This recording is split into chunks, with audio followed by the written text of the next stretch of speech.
So, Fat Man, So sleazy. uh, holy crap, there's way too many people on the screen here. I'm sorry. Holy crap. It looks There's like a the gang's all here. there's a lot of tonnage on this show right now. Holy crap. Well, let's talk about that on the wrestling show.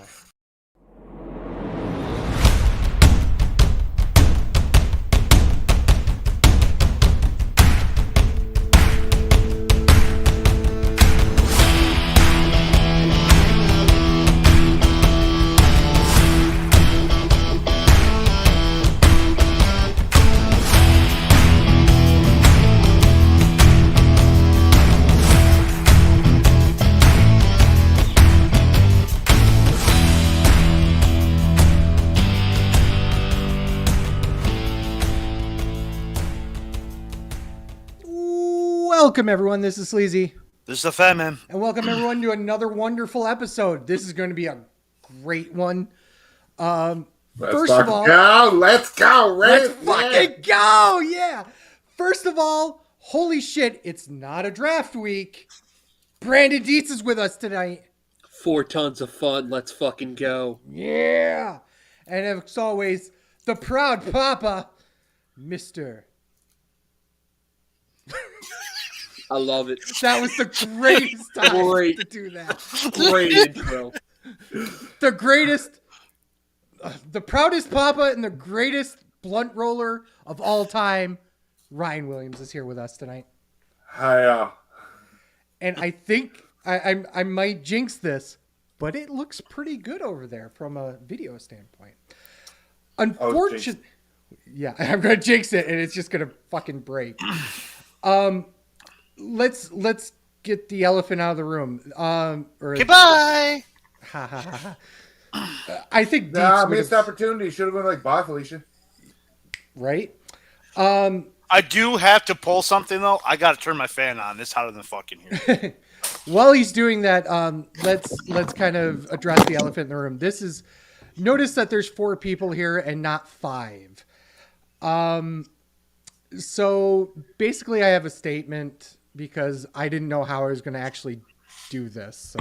I do. Chip wasn't given the rose and didn't go to the next episode of The Bachelor. Okay, well that works. I just wanted to be nice about this and be as. That wasn't nice. Well, I'm not saying it wasn't. So we decided to part ways with Chip Willett. Sorry, also I known as- had to pull a mark. Well, guess what? Obviously, the mark's no longer. That's fucked up, but funny. You can get your discount Man of 1,000 Max shirts now on the rest of the show. God damn it! Don't even fucking A. After many years as a beloved co-host of the wrestling show, Chip Willett and the wrestling show have decided to part ways. Chip's been a key part of the show's success, and his insights will sorely be missed. His departure's really a sad loss for the wrestling show, but it's also a testament to the show's success. The fact that Chip was able to leave amicably to pursue other opportunities speaks to the positive, supportive work environment, that the show has been created. Okay. Kind of a joke, right? Fuck you. Right? Fuck you, guy. But in all sincerity, we thank Chip Willett for his many years of service to the wrestling show. We wish him all the best in his future endeavors. And we really mean that, not like WWE does. So the short and long of it is Chip's no longer with us. If you guys have any questions or anything, throw it out there. But today we really didn't have a show to review. Dietz wanted to be on, and I thought it would be a good time to try a new segment here. And we're calling this the Reddit Grabbag. And what I've done is I've scoured Reddit, and right? What a vast place to scour, mind you. It's a terrible place to scour. Fuck you. That's why we have a Reddit quota. So obviously we don't need a Reddit quota this week since all of this is going to be Reddit gold. It's going to be a nightmare. Strap in, fuckers. It's going By to be the way, I'm going in blind. I think we all are going in. We all are. completely blind. Everyone's So- going in blind. Just so we don't have notes prepared. Normally you see me with my Nothing. notebook. My notebook is put away. I Which is kind of counterproductive. You should at least have a piece of paper for the paper toss at the end of the show. I got something to throw. I'll throw my tablet. How about that? That better not have been a tissue. My cum rag, of course. Tampon. So I have about 20 of these that we're going to go through. Some of them are shorter. Some of them are going to be longer. And then after we go through the Reddit grab bag, I do want to spend some quick time talking about the releases from WWE and specifically where they could potentially end up, because we did that last year and the year before. So Yeah. let's get started. Let's get started with not really a Reddit thing, but because we need to say it right out of the bat, ladies and gentlemen, according to Fuck Dave Meltzer! Love you, Dave. this was Fuck you, Dave. Get out. this was a quote from FDM in regards to this quote from some rando dude. AEW is not a casual fan type of organization. The people that go to these shows are diehard wrestling fans, and those are the people that are dressing up like him, who's Orange Cassidy. No one outside of AEW fans know who Orange Cassidy is. And Dave Meltzer had retorted, nobody outside of WWE fans know who any wrestlers are except Hogan, Rock, Cena, and Austin level stars. The guy on the street doesn't know Roman Reigns just like he doesn't know Orange Cassidy. So let's start with the conversation there. From a perspective... First off, great example of tribalism. Right? But from both sides. Like, yeah, I absolutely. hate to say this. Meltzer's right. I mean, if you only watch WWE, you're not going to know anybody on AEW. Except maybe, well, Moxley and Danielson and Sting. But why do you know them? Because from WWE. The fact that you can say that about Sting. Sting! Well, if you're a wrestling fan and don't know who Sting is, I don't know what to talk about. Well, I think the part of it that's a little bit more out there, and I think I kind of disagree with to a tiny bit, is the fact that he's talking about man on the street that doesn't know anything about wrestling. Who knows who Roman Reigns is? Does that guy know who Roman Reigns is? Probably not. My suggestion is that WWE has done a pretty decently good job to market a lot of these guys and ladies, to that matter, people like Becky Lynch and Rhea Ripley, to be able to at least get themselves out in the greater media. And I think that while he's right in the fact that if they're not Austin level stars, that they're not going to be, household names. But I would say that if you went to a random person on the street and they had any idea of pop culture right now, they could probably pull a name. Yeah. Mm-hmm. Yeah, I agree with that.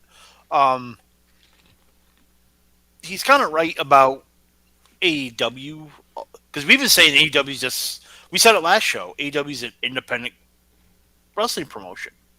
Essentially, that's how they run their stuff, which I'm trying to do a better job of being open-minded about, because I am a shedfill. Yes, I said that the way I wanted to. And so... Shrew. But so I got to get used to the fact that after 4 years, this is the company that they're going to be, and it is what it is. Clearly working for them. It is clearly working for them. So, and they're making money, and WWE's making money. So I don't see the... Well, we assume AEW is making money. They have to be now. I mean, he could be blowing through it all. And don't give a fuck. literally. Oh, I see. I get what you said. Allegedly. So You didn't have to throw allegedly in. That wasn't a Coke comment until you said allegedly. Now it's a Coke comment. Allegedly. It's going up his nose. But yeah, no, Allegedly. seriously. Like, it's a private company, not as public as what WWE is. We have no clue if they're making money or not making money. This Right. could be a tax write-off. This could AEW could never make a dime, and you'd never know because look at the fucking Right. Look at Papa and Son, like the money around, the business they got, where they can funnel shit to, like. That's actually a very, very good point. Mm-hmm. Writing off AEW as a tax loss is fucking genius. It's definitely Ring of Honor's definitely wrote off his tax loss. Oh yeah, 100%. Especially the way they're doing it. Fuck. Declared broadcasting or bankruptcy Sinclair. years ago. Yeah. Wrestling Impact with Anthem. That is a best product. That's all it is. It's a free 2 hours of programming that they don't have to worry about. Yeah. Dietz, what are your thoughts about Meltzer's quote here? I mean, he's not. It's a degree, but at the same time, with the exception of MJF, and I'll throw in the Bucks there as well, and Kenny, everybody else that they've got big name came from some sort of sect of WWE. Mm-hmm. I'd agree. So, like, he's in not terms of wrong. AEW big names, Like household names. Household names. I really think Sting is the only one. Sting, Jericho. Well, you're still tying. Jericho's actually a good one. Actually, yes. But I think what he's saying is, besides the mainstream former WWE guys, MJF, the Bucks, and yeah. You're calling Sting a former WWE guy. Like, this is what's amusing to me about that. Like, was he not in WWE before AEW? Yeah, some have AEW's rosters, but the ones that are being losers, we're not talking about their WWE career. We're not being like Andre Alidolo over here or fucking Mr. Tane Sean Spears. Like, right. To be fair, are they house? Ever call Sting a WWE? And I'm a shed Phil too. Don't get me wrong. You cannot call Sting a WWE guy. That's ridiculous. Ridiculous. Get real. Call him an NWA guy. Don't call him a WWE guy. Do you call AJ Styles a TNA guy or a WWE guy? He's a TNA guy until he passes 10 years in WWE. He's actually been in WWE longer. He just did. He just passed it. Well, I don't understand how long 10 fucking years worked. Like it was this month, I think. What was it, 2016? 2006? 16. 2016? So what's 2016 plus 10? 26, yeah. Yeah, it's 23, not 26. He was in TNA for 10 years. He was not. He was in from 2002 to 2012? 13? I can double check that. I would. Really fuck with the stoner Canadian mascot. Are we going to officially go to war? Yes. We are officially going to go to war. Kurt Angle had he not gone back to WWE, you could call Kurt Angle a TNA guy. I'm shooting for war. You better have a Scarlet backing you up. So you need a blonde manager. So if you count, that's a real helmet, by the way. Oh, wow. Am I right? I think you are actually. It's no, 2016 till now. Yeah, so it's been 7 years. It'll be 8 in January. Yes. And he was in, so officially speaking, he lost a year due to injury. And I think he left in 2012. Yes. 10 years. So it'd technically be 9 years if you count the injury year off. But you don't. He was still under contract, so he's. That's true, but in terms of being on TV visually, yeah. But AJ Styles was still on TV visually just because he wasn't wrestling during the year. He's in a million fucking highlight packages. Well, Impact 1000. What was the first face you see? It should have been Jeff Jarrett. You saw the back of Jeff Jarrett, and then you saw the face of AJ Styles. So, and then the third AJ person was Impact guy until 2026. So, I will call AJ an Impact guy until 2025. I'll even say 2025. I'll give you 2025. Yeah. Okay. Next. So like, I mean, yeah. So, but let's move on to this one. What are everyone's theories about Uncle Howdy? where were they planning on going with the storyline had Bray Wyatt not passed away? And I'll start with Ryan, because I know Mr. Booker's got a thought. I think it was coming out that it was Bo Dallas. I like that shit that I was reading online about it. That it was Bo Dallas, and they were the Wyatt Six was going to be Howdy, Wyatt, Bliss, Ciampa, and I think the rumored was two of the Righteous, Vincent and Butch. Yeah. Right. I love that. I thought that was cool as fuck, and that was going to be a great little stable. The boys were probably going to get the tag belts once the split happened, because Wyatt would still be alive now because the split's coming soon, I think. Mm-hmm. Outside of that, as long as Wyatt didn't do what Wyatt does and get fucking injured and kill his momentum, it would have been great. But as great as Wyatt was, that man was injured. That's Samoa Joe now. That's the injury prone man. Mm-hmm. You're going to get a half a push at, like, how do you push him? I mean, like, it's great that he's pushing Joe in AEW, but Joe wrestles fuck all compared to a WWE schedule. Yeah, he's not wrestling 250 dates a year. Right. So, like, it's hard. I would have loved to see the stable, and I thought it was cool. Uncle Howdy was going to be Bo Dallas, which made the most sense. But injury prone is as injury prone does. Yeah, unfortunately. Fatman, what are your thoughts? I think they were going to do all the Firefly Funhouse characters, turn them into actual people, like the puppets into people, and have that as a stable. But Uncle Howdy would have been Bo Dallas. That's what I think they were going to go do. The witch is Alexa Bliss. Yeah. Who's the squirrel? Who's the what? Who's the squirrel? Come on, you put some effort into this thought 30 seconds ago when you were asking it. I don't know why, but I want to say Butch. I think Butch would have been interesting. Huskus? Butch would have been Huskus if you're talking about kind of similarities. The squirrel was the guy that got beat up and killed. Like, it's his cane. It has to be Grayson Waller. I heard Grayson Waller. Guy gets beat up all the time. That's Sami Zayn. Yes, that's the reason why. Because he just talks and talks and talks. I could have sworn that was one of them that was originally going to do it. Continue on, Dietz, actually. Yeah. So it's hard for me to get interested in Bo. Like, we had... You don't believe? Like Bo Leave was Bo Leave. B Team was actually fucking great. I missed the B Team. Yes. I think I actually might own a B Team t-shirt. Anybody with a white t-shirt and a Sharpie owns a B Team t-shirt. Right? Very true. What? Of all the fucked up merch that got sold on WWE Shop, that one's on top for me. Just like how little effort got put into this shirt. The B Team. Talk about it, but that's okay.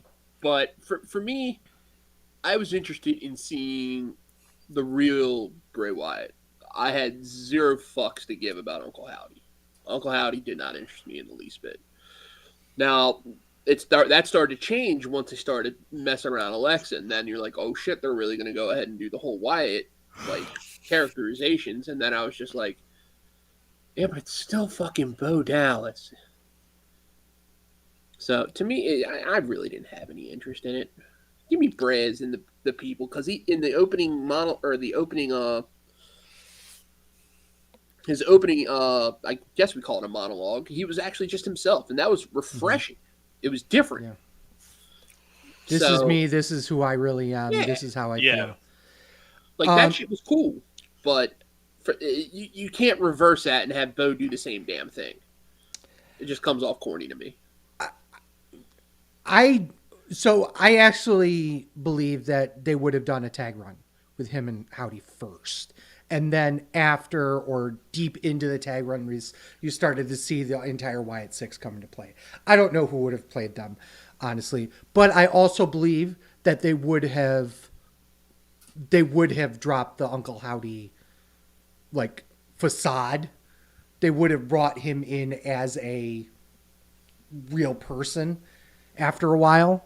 So I think they were going that way. They just needed to kind of flesh it out a little bit more, because I know they didn't want to show off that was Bo Dallas first. They wanted to show off that it's this really cool dude doing shit. And then, oh yeah, by the way, it's Bo Dallas. Because let's be perfectly frank here. His entire fucking shtick was great, but people laughed him off for years. So you couldn't really like. That's why I kind of think they would have kept him. I don't think they would have revealed him as Bo Dallas. He would have been Uncle Howdy. They might have done the Chainsaw Charlie gimmick, where it's like, yeah, everyone knows it's Terry Funk, but it's Chainsaw Charlie, type of thing. Maybe. I still think they would just been full blown, go all the way with it as being. That's possible too, because Bray would have absolutely loved that. So, in my opinion. Yep. Okay. Comment from listeners. The anti-fat man has told us that the WWE chat is boring. Wow. Well, let's talk about wrestling as a whole then. Wait, who's the anti-fat man? So I brought this up before we got on. A buddy of mine, Kevin, as parent of one of the other kids at school, he listens to our podcast every week. I love him. So we have a multitude of fan. Yay! But he is anti-fat man. You're all WWE and everything else is fucked off. He's all AEW and everything else is fucked off from that. Well, he coined his own nickname, mind you. I love it. He called himself the anti-fat man, and I popped for it. And that's what gimmick. Everyone's sleazy stole my gimmick. Everyone's gonna steal my gimmick. With him being an AEW mark, I mean, you can't all have the great taste I do. I'm sorry, but that's okay. This man watches the Rock and Roll Express versus, oh god damn it! He watched Midnight Express. Midnight Express. Yeah. I was trying to pull a quick NWA thing, but I can't because going for the midnight and rock and roll. Yeah, rock and roll. Because I saw Ricky Morton on Botchamania this week, so I was trying to make the whole Ron White bit, but fuck it at this point. That failed fucking horribly. Completely and utterly. He sleazied. I sleazied it up. I sleazied all over it. Okay, starting off with Deets. What, in your opinion, is the best type of heel? And so things like the cool heel, the oh my god, they're such a good heel, the I never get worked heel. It's always the narcissistic prick. Narcissistic prick. I'm always a big fan of that. Give me an example, please. The Rock. Swagger-esque, wearing the stupid shirts, button-downs, coming in just talking mad shit, and then eventually getting so much hate, he starts to get over. I mean, a la Austin, a la Rock, Jericho. I'll throw an MJF. Okay. Fat Man. Yeah, I'm old school, man. Dick. Me. How about that? Me. Shocker. Yeah, just, an asshole who a good heel's always right. I mean, which is me. But to be I know that was a callback to all the shit about that, but I'm serious. Like, a good heel believes what he is saying and is normally right, but is an asshole about him doing it, going about doing it. Mm-hmm. Like, his motives are good, but he's a dick doing it. Because everyone wants to be the world champ, but if you want to be a dick to get there, be a dick to get, you know what I mean? So, right. Absolutely. Yeah. Ryan, what's your favorite type of heel? Me. Yeah, right? Yeah, I was waiting for you to say that, too. Okay, answer 2. My black boss. Because when my black boss texted me and said, what are you doing? I go on podcast. He goes, cool. Tell the crew. Black boss says, fuck y'all. Wow. That is beautiful. The aura. The smoke. Aura. It's just the greatest thing. For people who have not been able to be privy to see Ryan's camera over the last few months now. Yeah.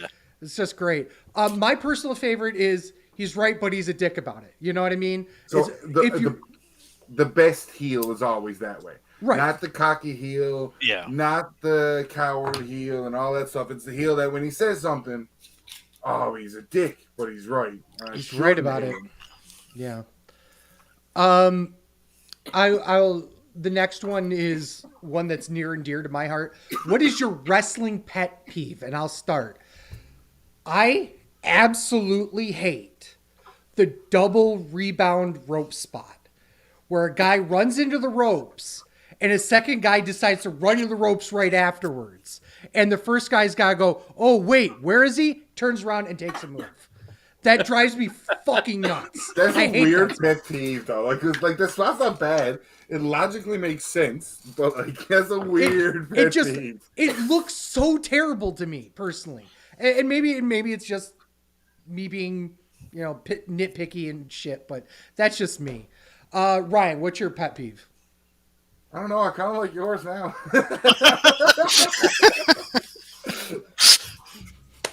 What an asshole! I'm not ready for this. My pet peeve, and I'll explain it after I say it this way, is fucking fat man.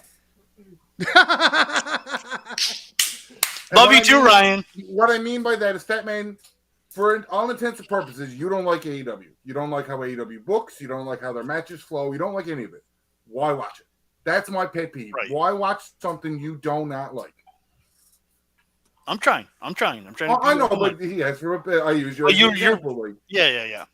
But there's a lot of people in the community of wrestling that are exactly like that. Like, I fucking hate this product. How dare they do X, Y, and Z? It's fucking garbage. Why are they on it each week? And then this they tune in on this Wednesday. minute they did this. That's a terrible time to do that. Yeah. Why would you? But you're not watching though. What the fuck? Like, you don't like it, don't watch it. Why are you hell? and it's not that. And it sounds mean, but it's not that hard of a concept. I don't fucking like things. I don't do it. I don't watch it. Like, and then Right. I'll crack the joke about Harry Potter should have been left under the fucking stairs. I've never watched any of those 8 movies because I don't really like it. Like, you know what I mean? Oh my goodness. Deets! I think I may have mentioned this on a show before, but mine is not with any sort of offense or shit talking. Mine is appearance based. The biggest fucking pet peeve I cannot fucking stand is when you have a fucking street fight and you wear fucking jeans and you are fucking drenched over the fucking head with water or baby oil. They literally look like they pissed themselves. It drives me insane. So the biggest culprit that I remember doing this was the British Bulldog when he went through the after Attitude Era. Yeah. Always looked like he is fucking swole as a fucking giant.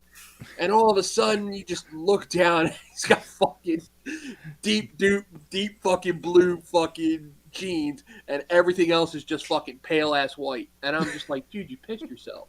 Well, not only that, but it looks like he has sweat dripping down the crack of his ass like Niagara. Mm-hmm. Yeah, So, I'm just like, What a dude. callback. Multitude of Kevin has picked heel management. Don Callis, Paul Heyman, that kind of stuff. That's a pet peeve? No, the previous one before, I looked down at my phone because I don't Oh. pay attention to my phone the whole podcast. Oh. I do, I'm sorry. But yeah, that's my fucking pet peeve. I can't stand that shit. Fat man. No selling. Shocker, right? I mean, what you get a belt shot to the head and you're up.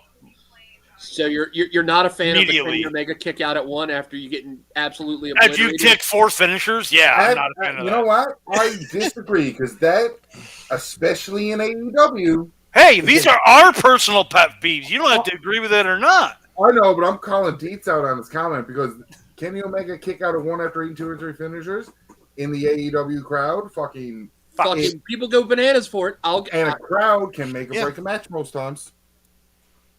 Yeah, but no, it's no selling. Just sell the big moves. Right. Next one. We'll start with Deets on this one. What is I'm going to say WWE, but I'll say pretty much any wrestling. What are some of WWE's most hilarious segments or moments that you can recall? Like one big Hold on. Pet peeve, multitude of chop points. bastard. Not wrong too. I bitch Fuck about. out of here. I don't want to bring up AEW trying to be open minded, but literally 4 matches during All Out was nothing but chops, and they're just sitting there chopping each other. It's just like, how many times do I need to see this in one fucking show? Like At least 4, 3. clearly. You just answered your 3 own question. minimum. right. 3 minimum. Okay, so Deeds, go ahead, but Sleazy should know what mine is. So I think I do. probably one of my funniest bits that I've been enjoying. Wait, is this all time or current?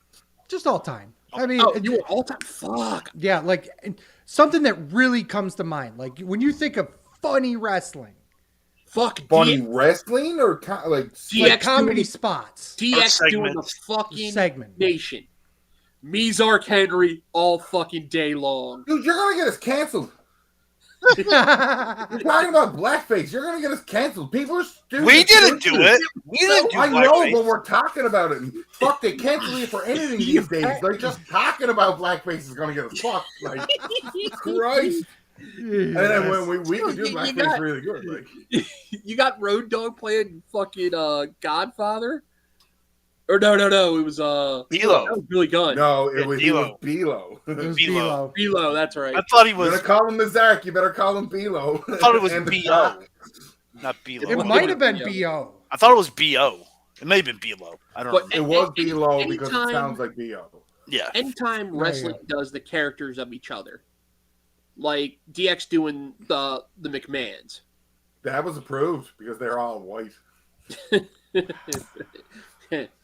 Boys, tell me when I'm telling lies. I mean, it's all funny though. What else was the good one? DX doing the corporate mission. The corporate was a corporate mission. Corporation. And China was the boss man. Doing the next thing. Yeah. Billy That Gomez, was Vince good. McMahon with two midgets walking around kissing his ass.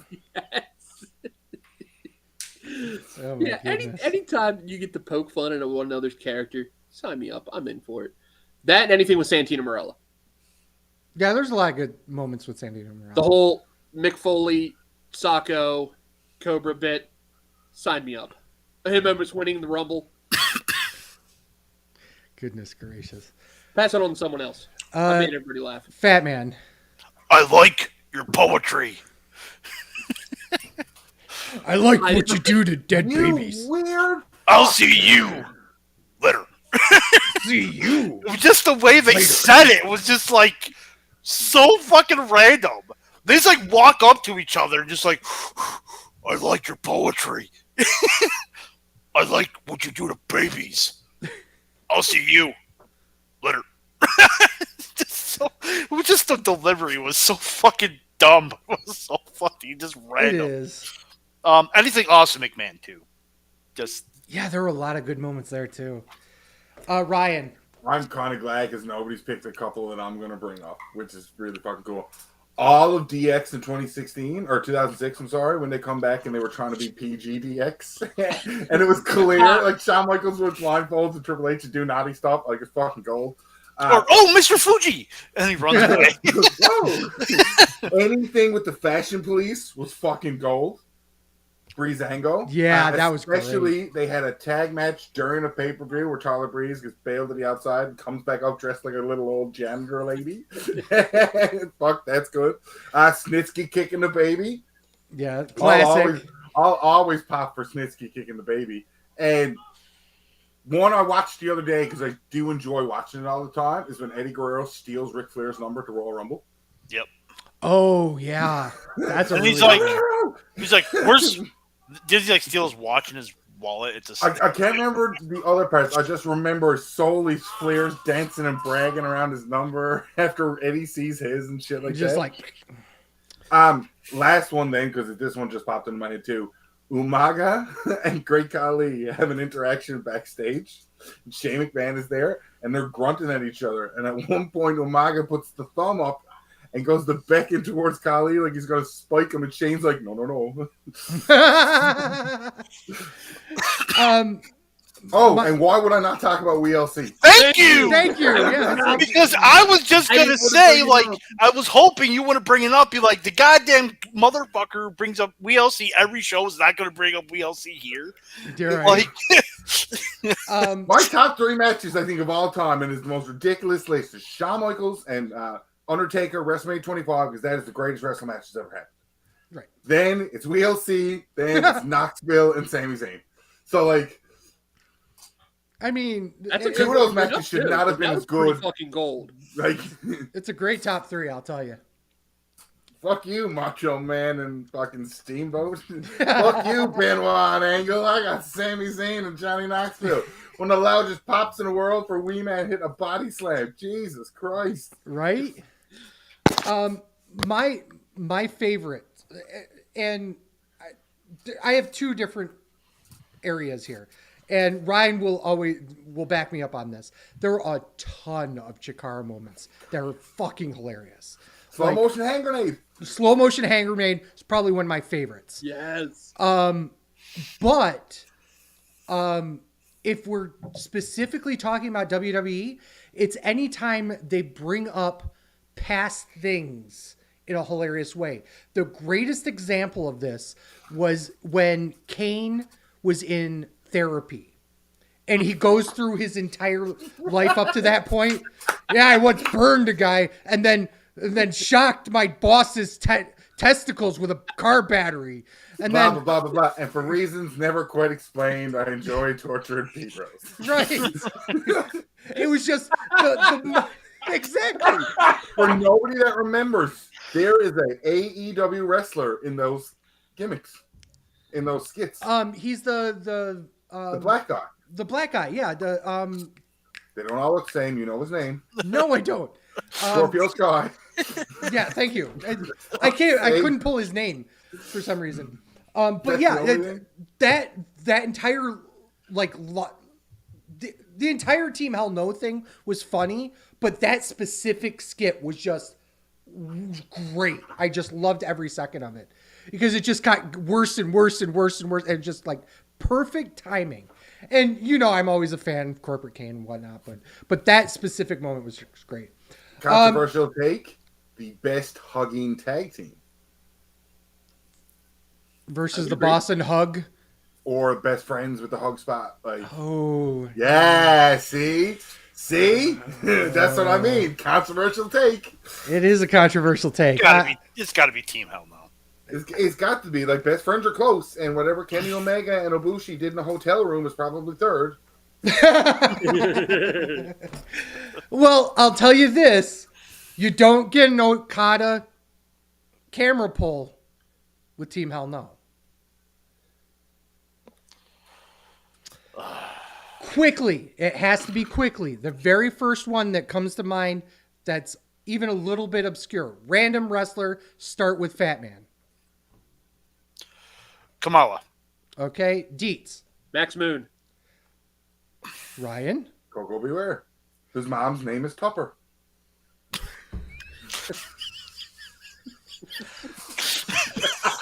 Wow. What? Oh, no.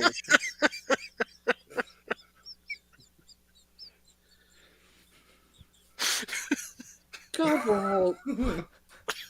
I don't know how I'm going to... Thanks, guys, so much for listening. Peace. The only thing that would have topped that was Shelton Benjamin's mom. Mom!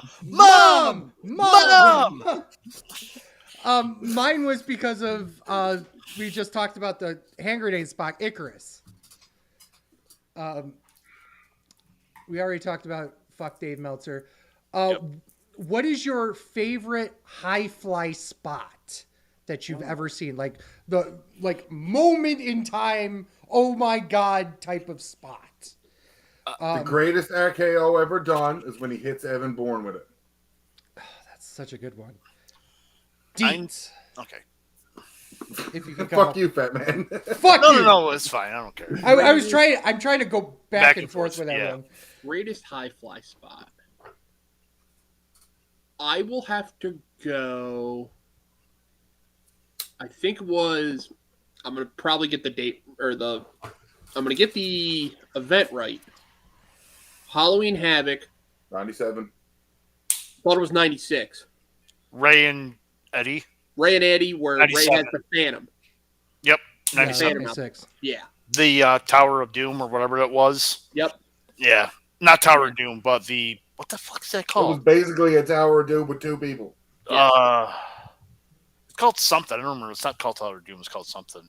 But the one that I remember, the first one, I was just like, holy crap! It's such a simple move now, It was a shooting star press. I was just like, holy crap, when Kidman did Yeah, it. Brock Lesnar, that's a simple move. I would also like to mention the Ultimo Dragon versus Juventud Guerrera. It was like one of the very first mask to mask cruiserweight title matches. Mhm. And it was the very first time where I ever saw the Acai moonsault from going Oh, yeah. outside. Yeah. And I saw that, and I'm just like, who the fuck is this guy? And then deep diving into internet back in those days, that was fun. Man, we're getting on the internet for wrestling is fun. Fuck yeah. And I'm it just shit out of Ultimate causes, Dragon. causes white hairs now. For many years, it was TLC 0, the ladder spot. You know, Low key, really What? good one was the last Starcade with June Dragons Mm-hmm. and somebody else. I can't You better remember. call that by its proper name, the last WCW Starcade. Yes, last WCW Starcade. Thank you, because there's no The last Starcade one- since. Yes, they did the I was Stupid. joking. that was my spot for many years until I saw for the very first time. Yeah, Edge spearing Jeff Hardy. Yeah. Oh, that was TLC. That was the second one, but that's what Heavy G's in the chat, by the way. very nice. Edge spearing Jeff Hardy is a big one, but my more recent one that took over was for the first time when I saw Ricochet do the double moonsault. Oh yeah. That to see that thing happen, and it wasn't CGI, and that actually happened in front of my eyes was just the most ridiculous thing in the world. He doesn't do it anymore, but when he was doing it in New Japan and stuff, it's like, how the fuck is this man even capable of doing this? How is anybody capable of doing this? It's a Our crazy. multitude of fad has MJF for comical and the 1, 2, 3 Kids moonsault for high fly spots. and we beat Razor with it. That was dope. Yep. He also got a fucking dick square in the I was fucking just gonna say that. For the amount of time Scott Hall and the boys put their dick in X-Pac's face, one time for him is all. No, it was X-Pac's dick in Scott Hall's face. Yeah, and now listen to what I say, because I'll say it again slowly for the people in the back of the room. For as amount of times that Scott Hall and the rest of the clique put their dicks in the Xbox face, he's allowed one. But that was like the first one, so It was always the first one. the rest of it was just payback. The most unique wrestler that you in the history of professional wrestling, who you believe is the most unique wrestler. It may not have been most over, it may not have been the most successful, but absolutely unique that you enjoyed. And Two-way tie. we'll start with Ryan. The Undertaker and Orange Cassidy.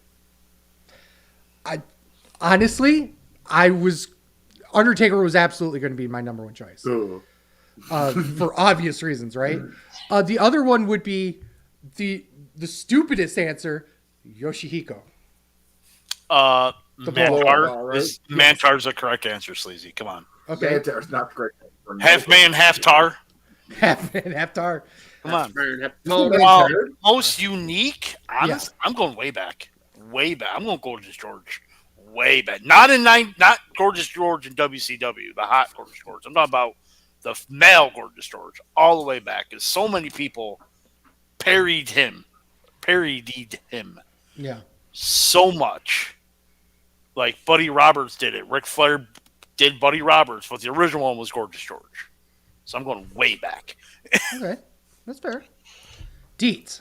I'm going to the land of the rising sun. Jushin Thunder Liger. The fucking theme music, the crazy outfits, the insane, I guess you would call it cruiserweight, but lightweight style that he was doing when we still had Pillman around, when Pillman could actually fucking go. Like, that's a fucking all-time banger. Mm-hmm. Super Brawl 1? 2? Yep. One? One or two. Yep. So, whenever I'm feeling fucking down and I'm just kind of like want to get my spirits back up, fucking throw on Liger, baby, and he always delivers. Liger just soothes my soul. Heavy G put George the Animal Steel. Another great, unique wrestler that nobody saw. That. One of I my do have one more. okay, go for it. The master of psychology himself, Jake the Snake Roberts.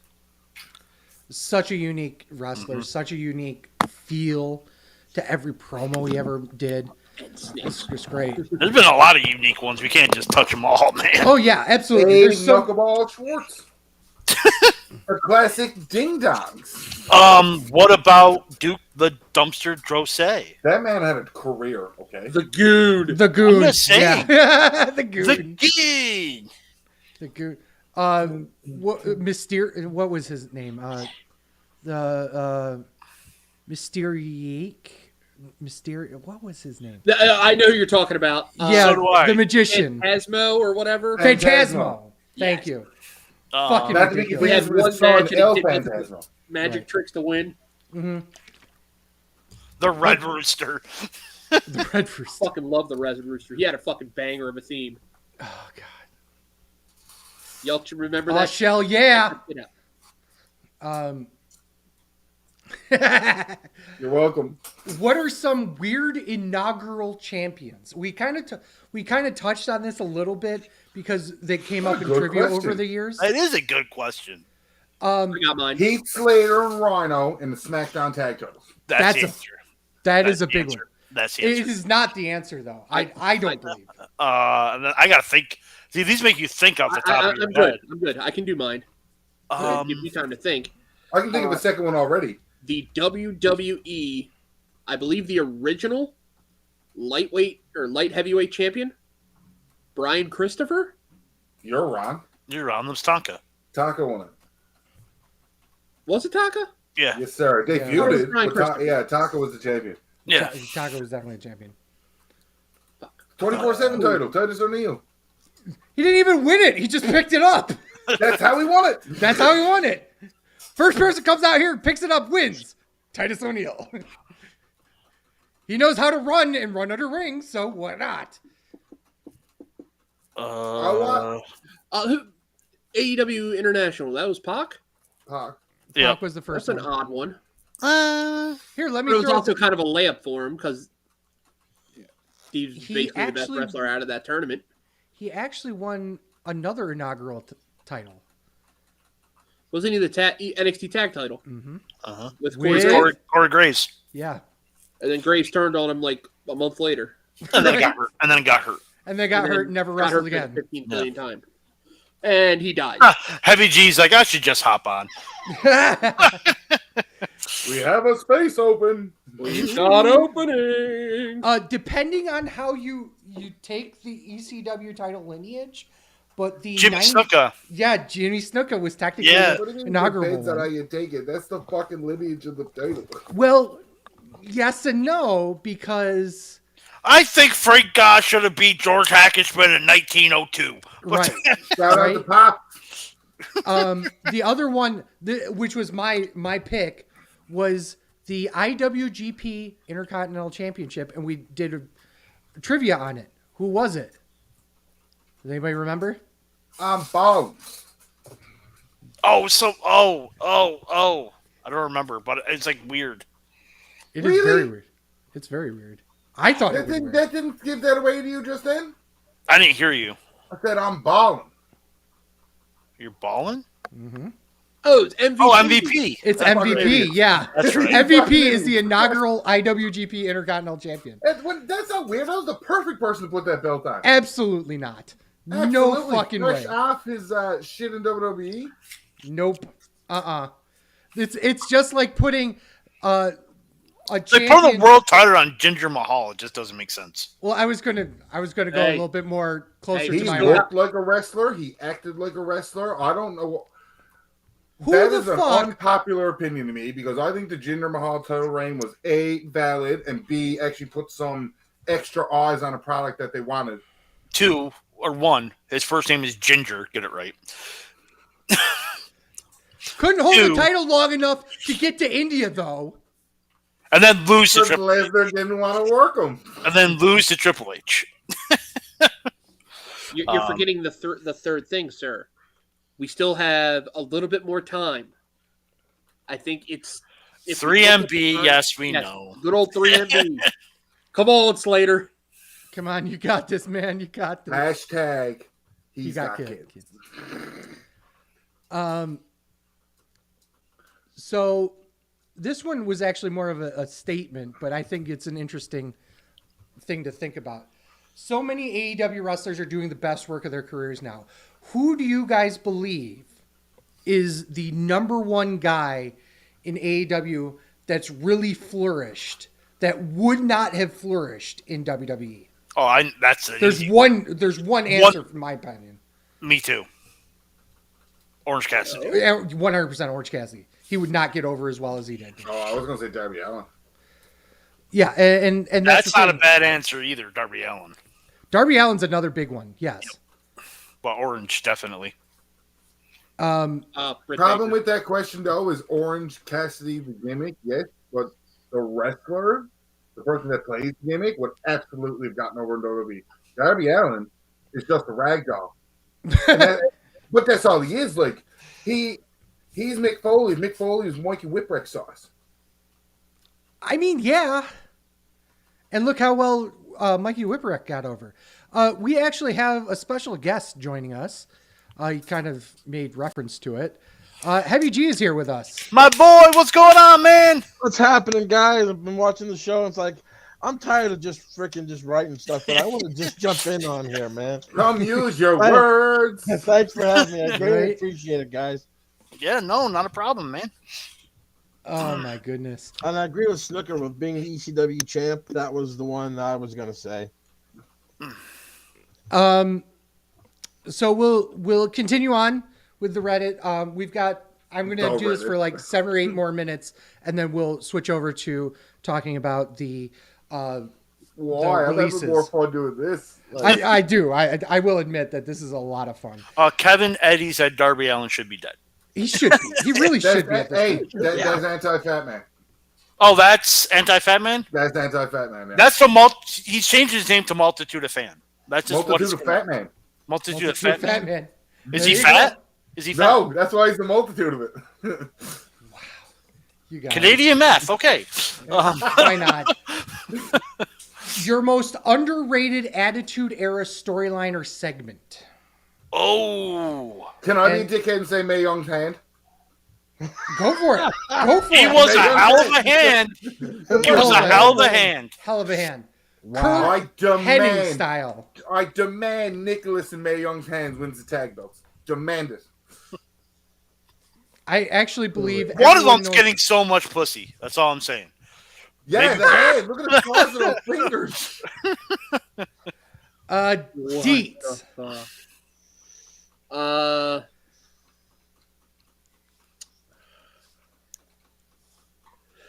Right? I have Come back to me real quick. Okay, Matt. Fat Man. Sorry. who? What? Yeah.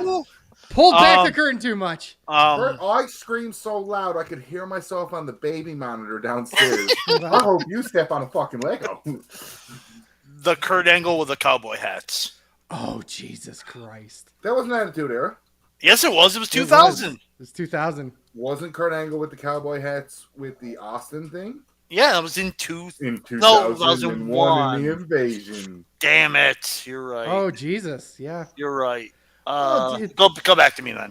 It's still an underrated segment that not many people talk about. You know. Heavy G. Okay, I got mine. I got mine. Okay, well, I got go mine. ahead. Heavy D. I Heavy D. think I might be getting this backwards. Either Bret Hart was the champion, and I think they were doing a program in Canada, but it was against Del Wilkes as the Patriot, and the Patriot had a super hot month and a half where he was fucking unbeatable, and then I think he gets fucking stomped out in super cold in Canada. Fuck you.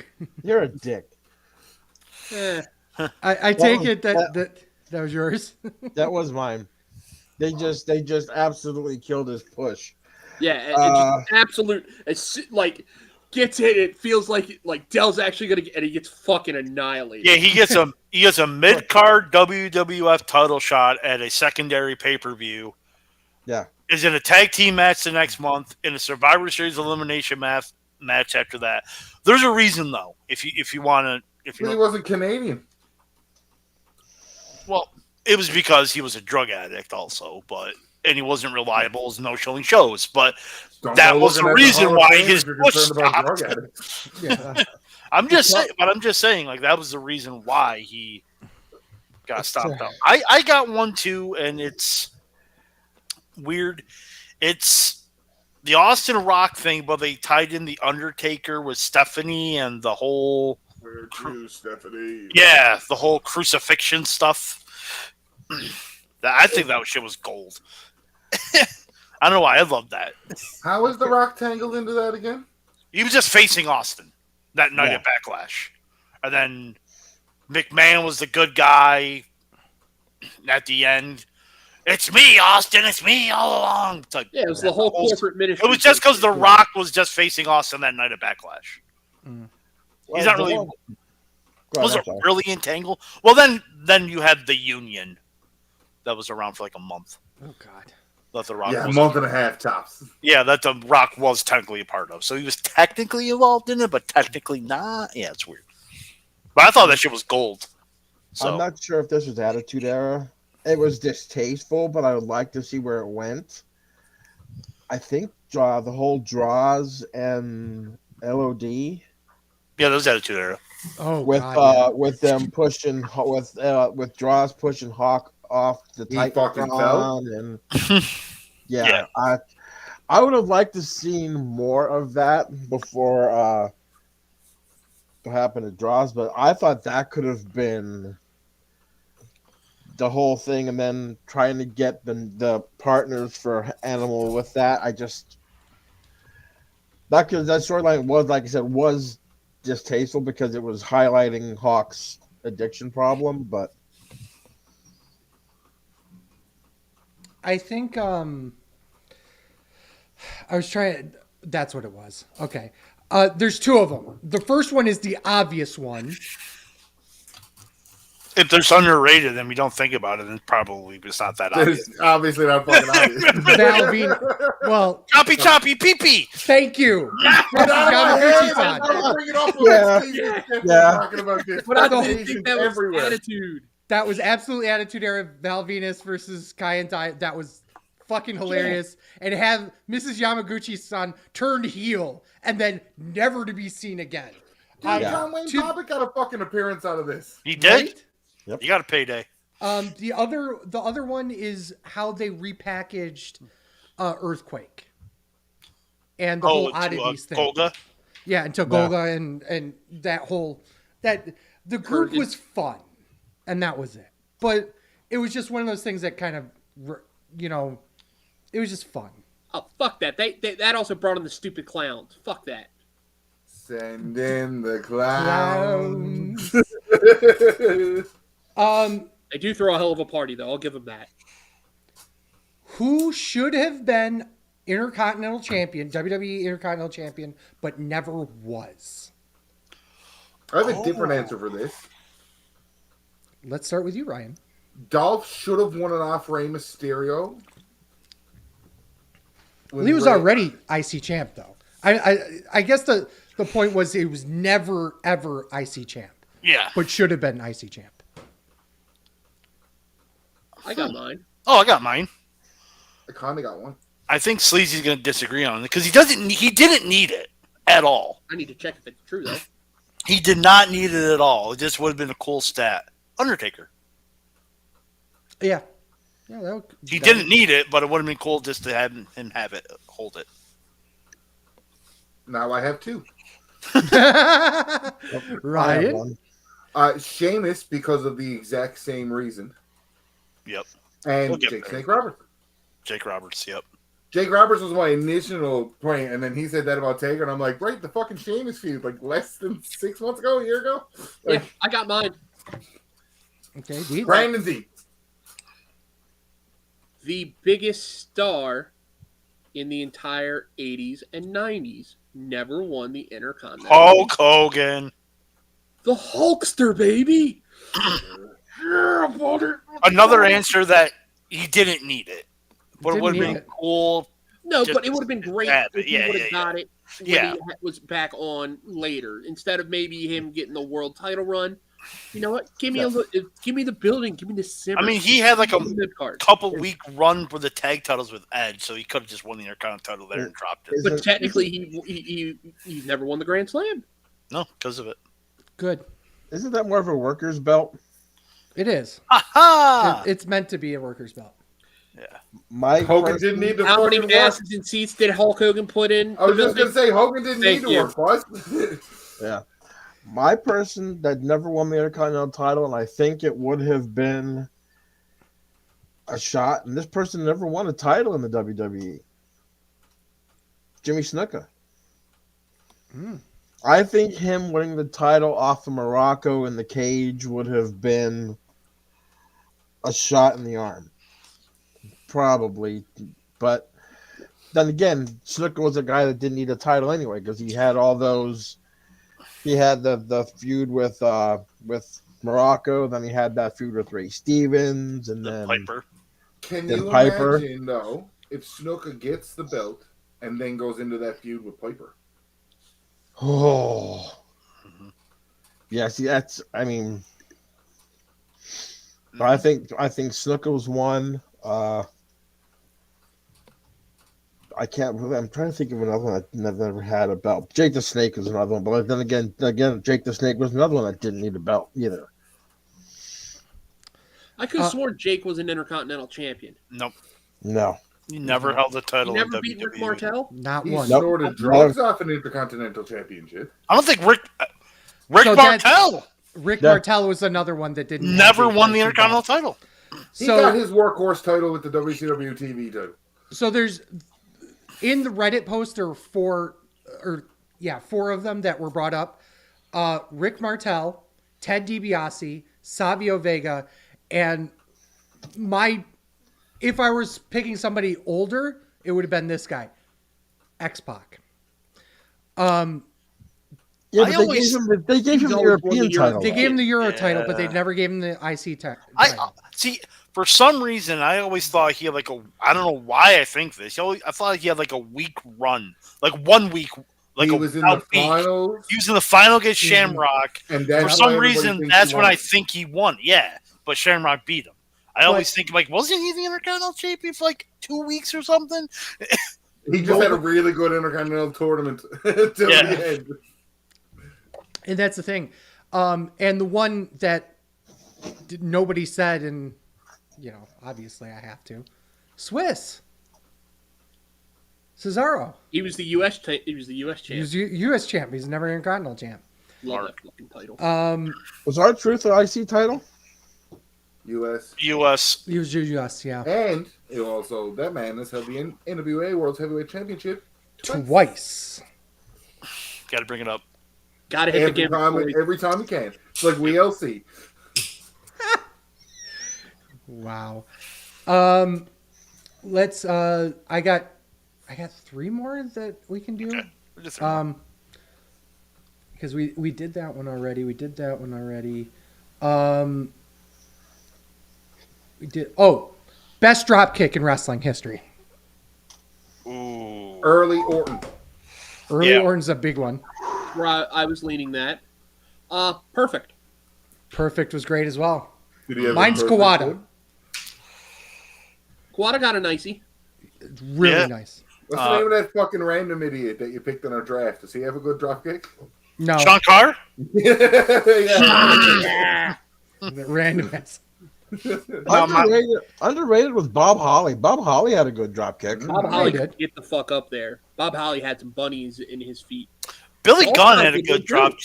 Billy Gunn had one too. He was just on his feet and he could just kick you in the face. So does the drop kick constitute always to the face, or at least the attempt? Because at least the attempt, I'd put Gunter's front drop kick when he fires people into the back corner. Oh, the shotgun drop kick. Yeah, that's a good one. But what too. about the kangaroo kick? Fuck off.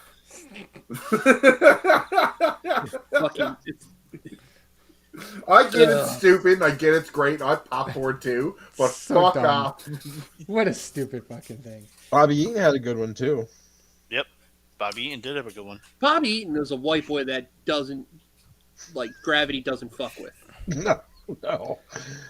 Okay, the most random return of all time.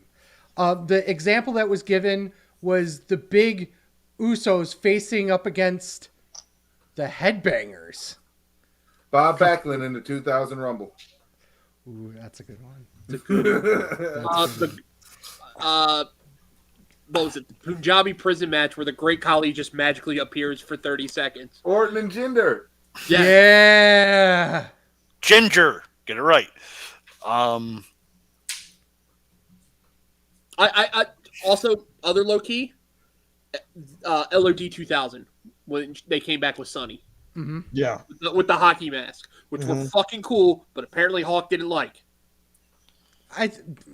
First of all, getting Sonny on your team, that's your to the moon push. It really is. Because those tits were doing a lot of work. Didn't matter who you were with. It's like Remember that outfit. No matter who came on them. With the eyelashes with the yes. Yeah. I'm going to say Dick Murdoch in the '95 Rumble. That was just like I was just why? I was just gonna say that Dick Murdoch coming out Dick of the Murdoch Rumble. in the '95 Rumble was just like random. Well, if you're doing that, Drew Carey. Well, in the Rumble. It was a one-off. It wasn't. They kind of advertised it during the Rumble that he was going to be in the Rumble match, so it wasn't like a surprise if you were watching it. Well, no, then Pete Rose. I was gonna say it was Pete Rose. Pete Rose was in on, wasn't Pete Rose, and then we had Kane come up and beat the fuck out of him. Pete For Rose reasons unexplained. Pete Rose dressing up as the San Diego Chicken. It's the very first thing I'm going to do as soon as I get off this podcast is go rewatch that. So biggest surprise, that's got to be the Gobbledygooker. Gobbledygooker coming back out of nowhere and then letting it go. The Return of the Spirit Squad. Yeah, that was going to be mine. Was the Return of the Spirit Squad. Some of the other ones that showed up was Brian Christopher coming out of nowhere. Great Khali was already brought up. Mr. Perfect coming back in 2002. Dude, he had he was fucking banging matches though. And I just recently watched a promo of Mr. Perfect from TNA, NWA TNA, where he makes the reference because of Make the Shoot line. I'm the guy that took down Brock Lesnar at 35,000 feet. Yeah. And Tatanka back in 06. Tatanka. Yeah. What about the one night only thing with the Rockers when Jannetty came back? Oh yeah, that was a fucking... after when Michaels was saved. Yeah, but that was because he was not only did he do Raw, he did SmackDown too. Because storyline wise, Michaels wanted to have Jannetty's match first before Angle could break his fucking ankle. Mm-hmm. Yeah. Mm-hmm. The best executed babyface turn, and we'll leave it. We'll end on this one. Because this is I guarantee you there's going to be a lot of questionable things here. For me, it's Austin. Yeah, it's Austin. It's Austin. It has to be Austin. Yeah. That's the first one that popped in my head. Why am I explaining? Like, are babyface went to a heel or a heel? No, a heel to a babyface. A heel to a babyface. Yeah. Are we best gonna, executed. Are we going to exclude double turns? Because that was a double turn. It was a double turn. Yeah. I'm not going to exclude anything. It's very wide open opinion. I mean, if we're going on longevity, Big Show is the best person from a face to turn heel because he can do it at a drop of dime. That's also true. Yeah. I got another one. Okay. The Macho Man. Yeah. Macho King. Macho King. Yeah. Yeah. He stopped being WrestleMania 7. Yeah. Retires for a little bit, comes back as the normal Macho Man. Yeah. Eric Rowan when he joins the Survivor Series team. Cena versus the Authority. Yeah. That was pretty good. Mm-hmm. Now, Bray when he helped Matt Hardy. when he helped Matt Hardy. And the Rumble, yeah. I don't remember. Andre the that Giant was. Memorial Battle Royal. Wyatt comes Yep. out and helps Hardy, and that's how their team basically really kicked off. We were there in person for that. And you don't remember? That's the problem. Well, I had PTSD for that trip, so Yeah, I don't know what you're. I I don't remember much. Could have gone and held on you one time. Well, I mean, Supercard of Honor still going on. Oh God, So- Jesus Christ. Some old school ones. Andre the Giant taking one slap from Bobby Heenan and then snapping. That was a big one. Yep. Jimmy, obviously Austin refusing to give up. Ginny Snuka being informed by Buddy Rogers that Captain Lou was embezzling from him. That's an old one. That's old school. Old. Virgil.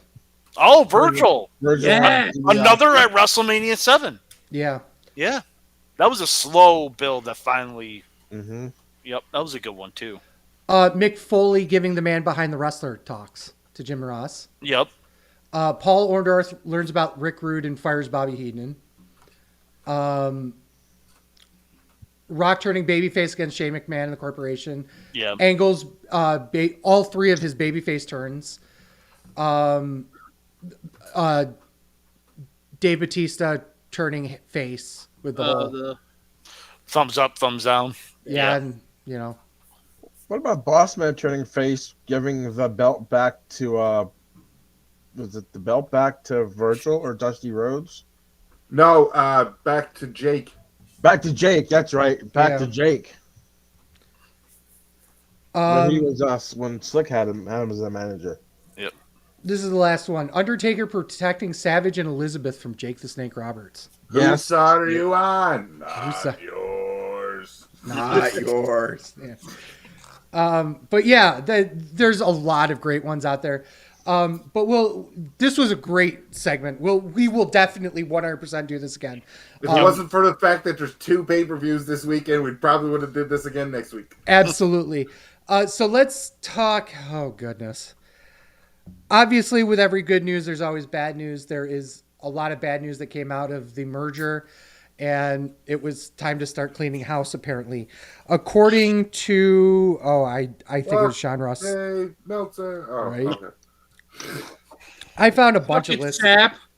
What's the saying? Is it fuck Dave Meltzer? I'm new to this. Is it fuck Dave Meltzer? Yes, it's fuck Dave. It's always fuck Dave Meltzer. It's always fuck Dave Even when he's Meltzer. right. 100%. Yes, 100%. So fuck Dave Meltzer. No, this is. I got a list. Freezy, while you're looking this up right quick, only me and you did the scorecard, and you beat me by 2 points on that Pride style event. Yeah, bitches and hoes. God damn it. It's such a hollow victory, but still. No, man, I won a scorecard unopposed. I didn't care, but that was the one I won the squared circle one. Oh, yeah. Okay. Well, that's fair. I have the list. So there was 20 roster cuts that happened last week. And only one Obviously, there's a bunch of people that came out of this. We're going to go one by one and talk a little bit about them, and we'll kind of quickly go around the horn with each one of them. So I'm just literally just going to go circle so I don't have to think about it. The first one is Mustafa Ali. Start with Fat Man. I think it'd be you want me to do the best fit or where I think you'll end up? Yes. Just a quick moment. Impact's X Division. It'll be great there, but it'll probably end up in AEW. Ryan. I like the X Division comment, but he's more so going to Ring of Honor. Or New Japan's junior heavyweights. Yeah. Okay. Heavy G. New Japan junior heavyweights. I think he was underutilized in WWE, but I think he's going to New Japan. And they gave him his own stable. Yeah, look what happened to that. Yeah. Deets.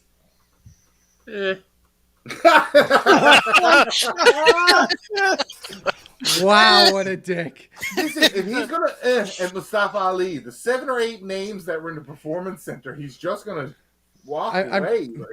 I'm pretty sure that's gonna happen.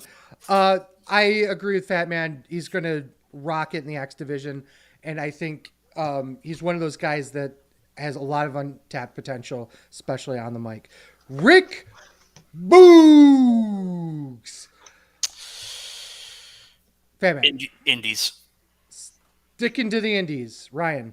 Indies and maybe some New Japan Strong. Okay. Oh, New Japan Strong's a good one. Heavy G. Indies. Deets. No. Not I have something on this. I think he might be done with wrestling. I think he's going to go Hollywood. He did a lot of promotional work for WWE for that company. Will not shock me if he goes to try to make a name for himself in Hollywood. I agree. I think he's done with wrestling. Which sucks because he's a really good comedic he can do comedy. Yeah, he can do a lot of great comedy. I think in the right film, right role, he could really take off. I joke about her all the time, but whatever. Aaliyah. Meh. Impact. Man, stop taking all the junk to Impact. AEW. No. I got it. Only AEW to rekindle her love with Buddy Murphy. Ooh. Pay your $20 subscription. I mean, well, She'll get it. she'll be back on the indies. It was always a standing joke that she was the. So I think I've told this story before, but just in case I haven't, way back when I was starting to train for wrestling, and this was about a year or two before she got signed with WWE. She lived in Toronto and was trying to get bookings down here in Rochester and Buffalo and stuff. And she reached out directly to me to try and get bookings. And I'm like, I'm some green asshole. You're not going to get anywhere with me, you fucks. Elias.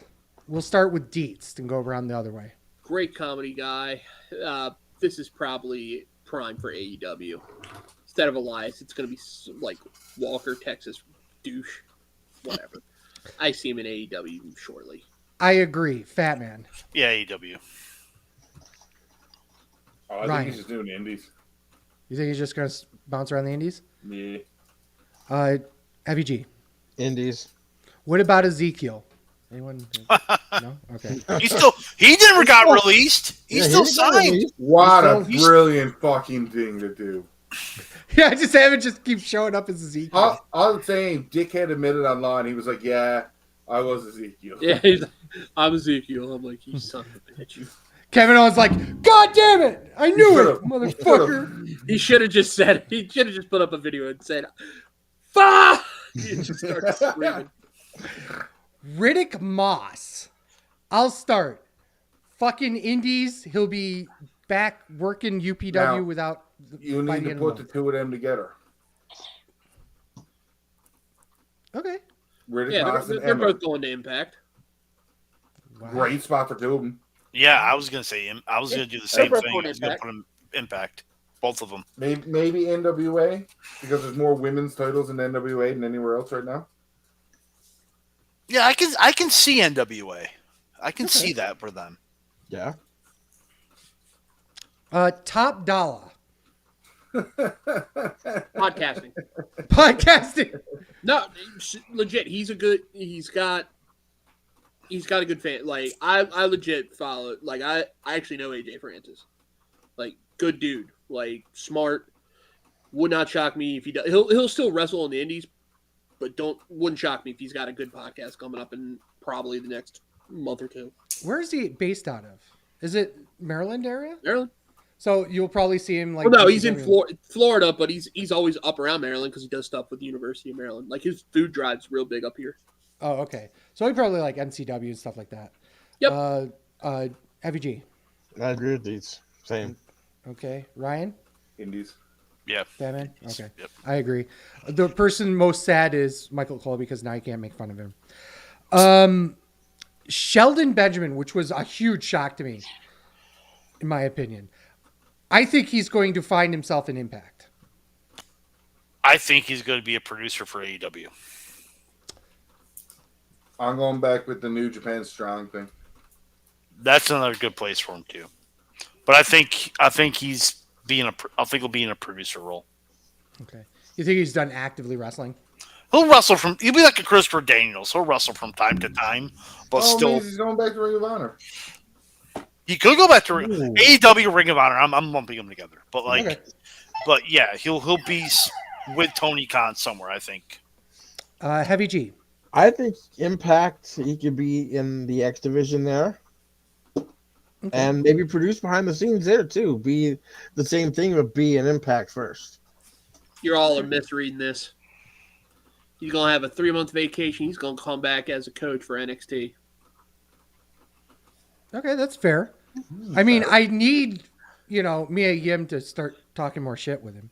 Oh my god, yeah. So fucking good on X. Oh god. On Up Down Down as well. Up Down Down. Yeah, they're even better on Up Down Down. Oh, I know. They go the entire Summer Games thing. Fucking hilarious. Absolutely hilarious. I cried when they became. You're speaking about Up Down Down. Are you going into next about the most saddest release of them all? We'll be getting to that. It definitely will be talking about that. Emma. Wherever AKA, Rick Miles goes. Yeah, Impact. Yeah, wherever. Yeah, that's good. Right. We already know, right? Yeah. Another big one that I absolutely shocked. So this man has been with WWE since Fat Man and I graduated high school. Dolph Ziggler. Well, now he's getting a chance to show the world. I'm actually not as shocked about this as everyone is. So he hasn't been active. No. At least not on television. Like if he was on television constantly and then they release him, that'd be shot. Now, I was kind of expecting this. Like one of the first names that popped to my head when the merger comes, like they're definitely getting a tail. I'm like, Dolph Ziggler is gone. Yes, Ryan. Question, because we glossed over it before we continue. Who the fuck gets the title shot at Heatwave now? Yeah, fuck it. Mustafa Ali was getting a promoted title shot on this show. No, Dirty Dom's going to go after the big title now. Don't worry about it. We'll find out Tuesday on NXT. Exactly. Wow. 100%. He's going to AEW. Like there's no. Yeah. Tony, we call Tony Khan a money mark. He'll be in AEW. His brother works there, so I mean, you're more than likely right, but something in me screams Tokyo Dome, Ospreay, Ziggy Poo. Yeah, but you go to AEW and still do that. Yeah, you go to AEW, still do that. Yeah. So Yeah. It can happen. Well, how about NWA, him against EC3? Nah, I don't think he could deal with it. I don't think NWA can afford it. He'd go on the road just doing comedy if he wants to go carny. Yeah. Well, that's the thing. That's what I was going to say. I think he's done wrestling for now. I think he's just going to do movies, TV, and comedy. Logic speaking here now, if I'm a promoter, I'm immediately becoming a comedy promoter at the same time as a wrestling promoter. Because you bring in Ziggler for a 2-shot. First day is a comedy show, second shot's a wrestling show. Ryan, guess when his non-compete is up? When? 90 days from now, which makes it just about a good time to book them for WrestleMania 40 in Philadelphia. Okay. Dabakato? Exactly. Indies, maybe. I'm assuming these are NXT names now. No, Dabakato was General Aziz. Aziz. Oh, okay. Yeah, Indies. I disagree. That motherfucker's going. What's that? I see him as an ROH guy. I see him as a New Japan Strong guy. Yeah, that too. Because he's fucking big. Yep. Yeah, don't go to AEW if you're a big guy. Yeah, Satnam Singh knows something about that. Right. Did you see that? No, never mind. I don't want to promote other people's shit. But there's a funny clip that somebody put up. And you hear Jeff Jericho, wrong side, dumbass! And Satnam Singh just crows around the other corner. Dana Brooke. NWA. NWA. NWA or Impact? NWA. NWA or Impact, yep. I think she would actually be, and this sounds very strange, she would be a great muscle in Stardom. Could she handle the style, though? I don't think she could. I think she could. Let's talk about the two. What part of the style does she have to handle, though? Because she would be the bruiser at that point. Yeah, she would be the, like, I don't know. The big wrestler. Yeah, because she would tower She could over also everybody be an else. impacty. She's going to get lost in the shuffle in Impact. I would agree with that. There's enough talent in Impact that I don't think... Yeah. Right now, like, Mercedes Moné is like the big question mark, where is she going to go next type of thing. I think Dana Brooke would fill in a little bit better in her role as a former WWE guy going into some big Japan area like that. I think she would stand out because she's like in a promotion where everyone's black-haired, tiny, doing high-flying stuff. She's a big badass blonde. You know what I mean? Like snap your dick off during a hand job kind of blonde. Exactly. Yeah.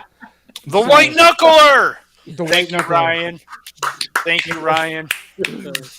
I'll leave the last two for. That's her name, and that's gonna be the name of Stardom. The white knuckler. The white knuckler. Quincy Elliott, who's an NXT person. Good fucking riddance. Okay. I think the gimmick wasn't going anywhere, so Indies. He started a lot of shit. He was a proverbial troll to everybody on X/Twitter. Guy's douchebag. Fuck him.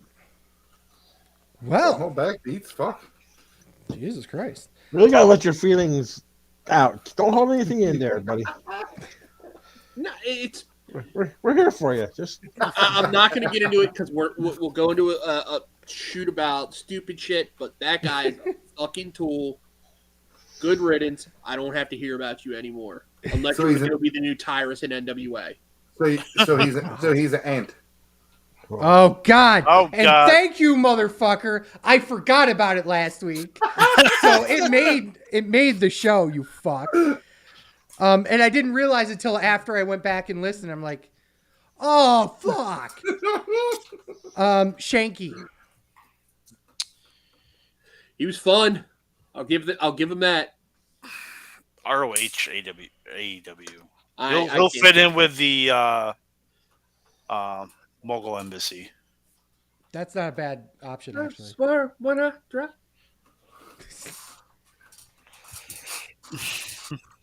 Shit's fucking great. Go Nana.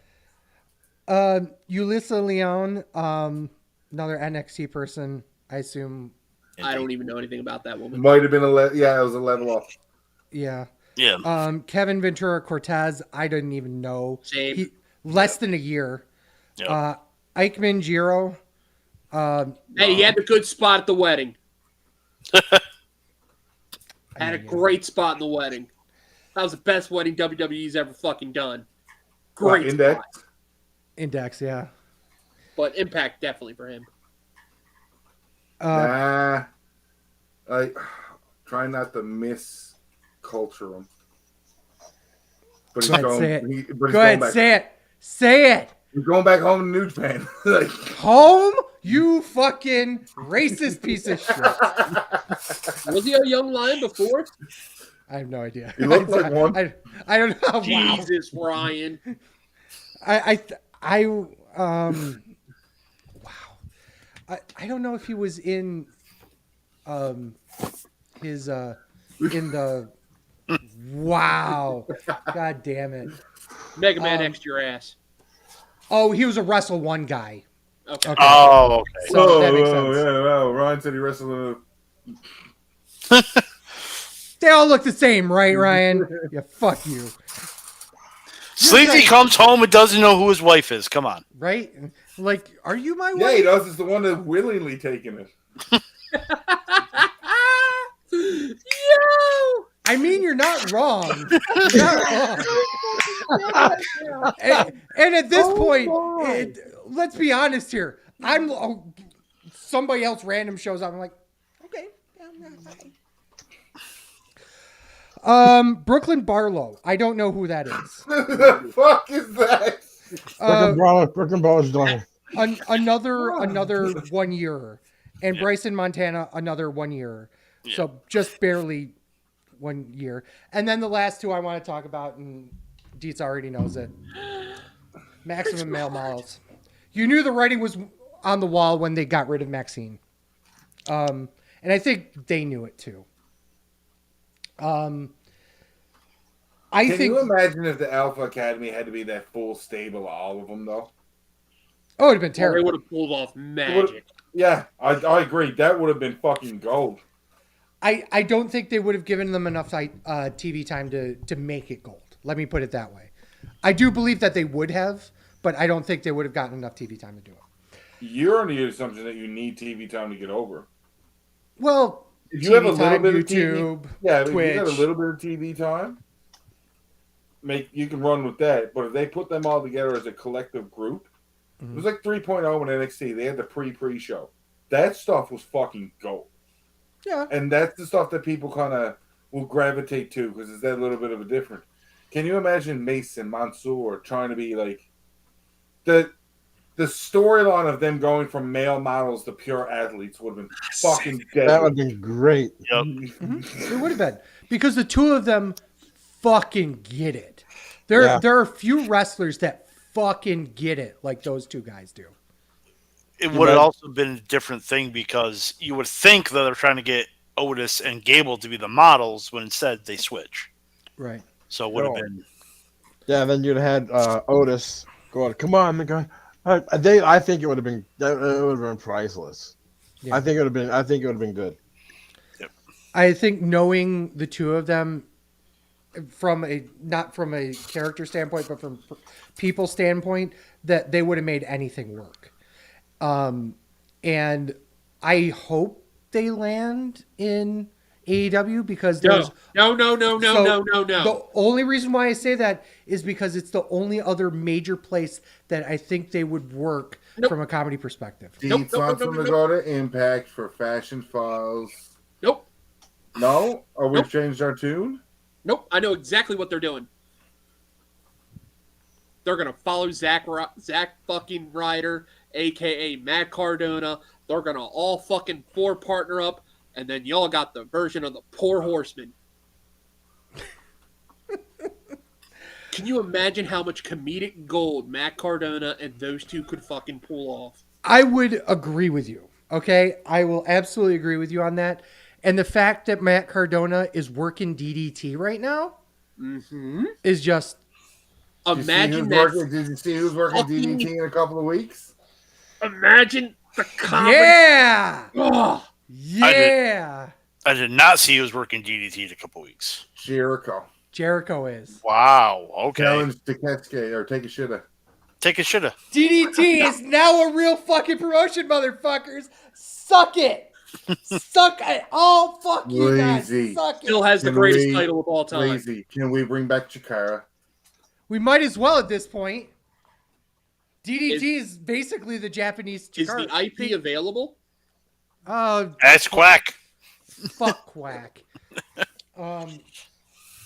But yeah, we can call it Shinara and just have it as fucking deers. Right. I already shared Mansoor's promo, which was fucking hilarious. They also talked about they went live on Twitch like the day after, a couple days after, and they talked through a lot of their time in WWE. One of the things that came out was they were planning on doing something post the Maximum Male Models, where it was the two of them, Pulp Fiction style, being like Reservoir Dogs. Yeah, well, they said Reservoir Dogs, yeah. Pulp Fiction style, suit like Hitman for Dolph Ziggler. So it would have been a whole new stable type thing, and they actually shot promos and stuff for it as a pitch. So it was really cool to see that they still have a lot of positive memories of it. Obviously, people losing their jobs sucks. We always will say that, and Fat Man will agree with me on this Yes. one. We always are trying to, put everyone over as much as possible. As much as we may like or not like the style that they're doing in WWE or not, we still like the people behind them, and we still support wrestling as a whole. So let's wrap this up. We've gone over 90 minutes once again, 2 in a row. Yes, because there's 5 people on the show. Heavy G, let's start with you. Put yourself over. Well, you can catch me and Fat Man on the Best Darn Sports Show, period 2, Wednesday nights, anywhere between 7:30 and 8 o'clock. We're going to go over the NFL. We're going to go over a lot of the upsets that happened this past Sunday. And we usually talk a little bit about wrestling once in a while. So thank you guys for just letting me come on here and talk about your other things that you were talking about. I like coming in with that. I'm not really with the pay-per-views and stuff, but that other kind of stuff I like and I enjoy. Yeah, this was a rare show where we really didn't review anything, so it was a fun little offshoot show. Dietz, put yourself over. You all know where you can find me at on the Oh, you put fuck Dave Meltzer. That's pretty good. Well done. Check me out on X at Legendary Dietz. I talk shit, Baltimore sports, all day, every day. Start to pick up the barstool shit just because they're funny. Also, of course, I always throw out awesomeness when this comes out. But yeah, let's talk shit on some X, folks. Ryan. The app, not the drug. Fuck you, don't tell me how to live my life with Ryan Buckgotch on Twitter and Reddit. Yeah, I'm going to come back with another good Reddit quote next week because we didn't need it this week because this episode was fucking deadly. Absolutely wonderful. I'm at TWS Sleazy. TWS Fat Man. And we are Sleazy Fat Man on, where are we at now these days?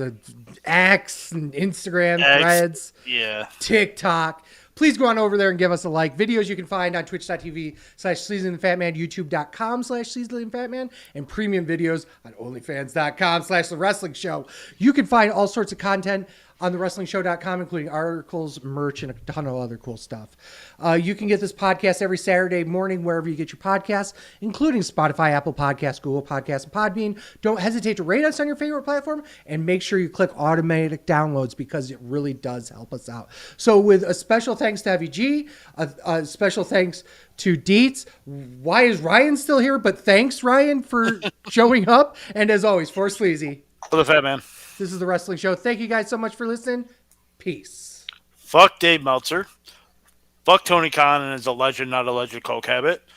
A hot dog's on a sandwich. A sub is on a sandwich. Is a sandwich. Hot dog's on a sandwich. Fuck off. A burger is a sandwich. Next week, NXT No Mercy. No Mercy? Is that what it's called? Yes. Yeah, because that was the pay-per-view for Dum Dum and Dom. Oh. Ali Dom, No Mercy.